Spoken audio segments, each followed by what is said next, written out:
It's an electrical shelf labels that shows the price. It shows the product information that the customer needs. Basically just a paper label digitalized, and we are able to change the price within minutes if we want to. And for that matter, why leave it at the price of goods? What about a variable price for labor? Where we're at is that robots are deciding what prices are. Robots are deciding how much workers get paid. Call it what you will, dynamic pricing, surge pricing, or surveillance pricing. It all comes down to the same thing.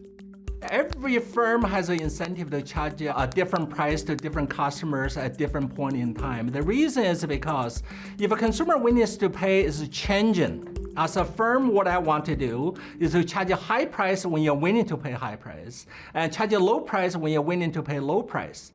John Zhang is a professor at the Wharton School of Business.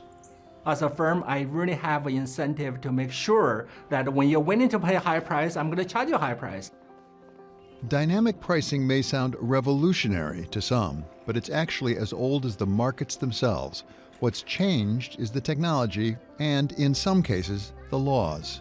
If you go back to probably hundreds of years and to the village of free markets, the vendors there obviously just use the dynamic pricing. They're going to change the price depending on who are the customers who show up, and also depending on when you're showing up.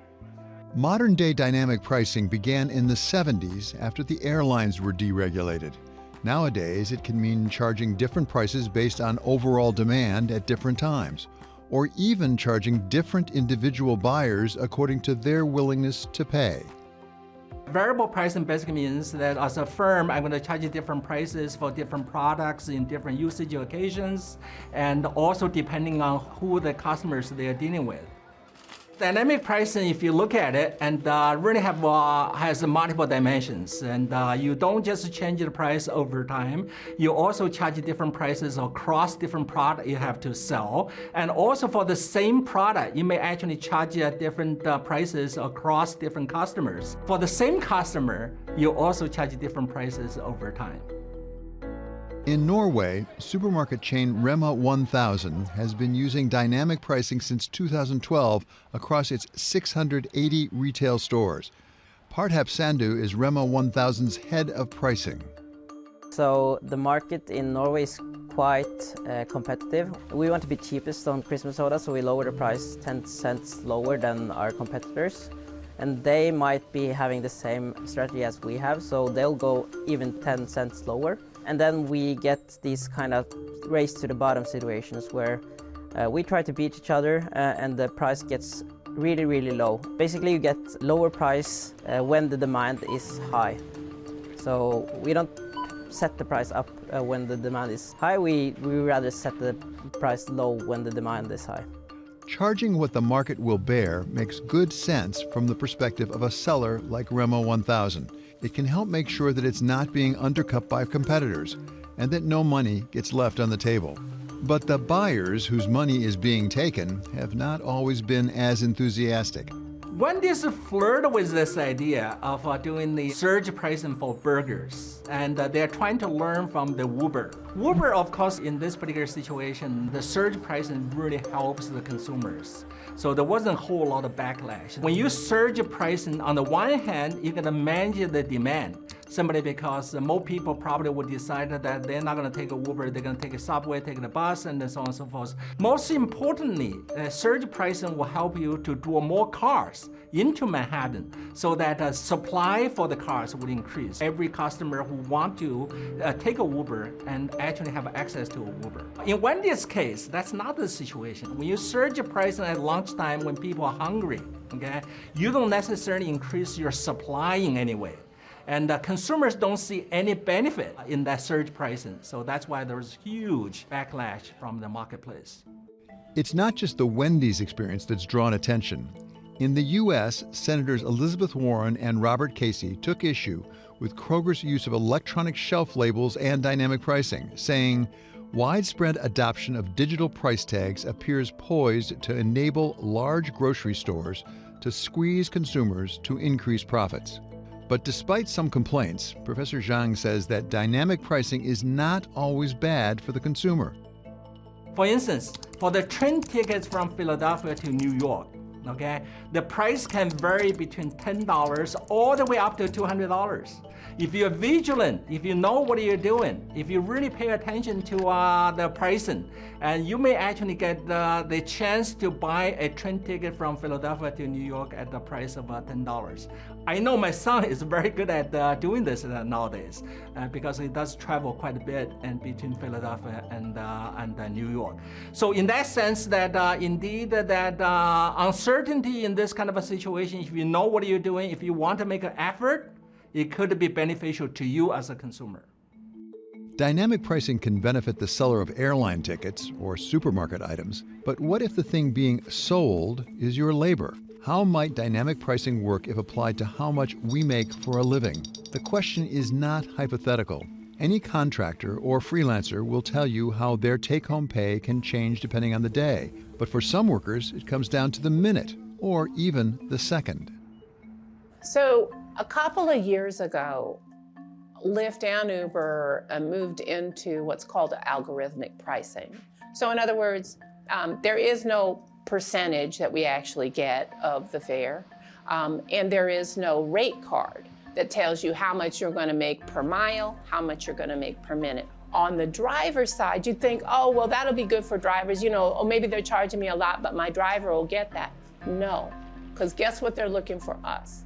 Is our lowest fare point. So let's say you tend to take whatever ride comes across.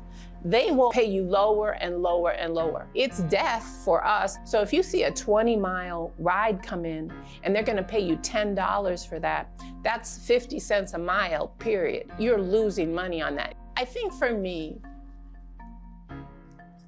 as Americans, we want innovations. We want to be able to rely on tech. We love our phones.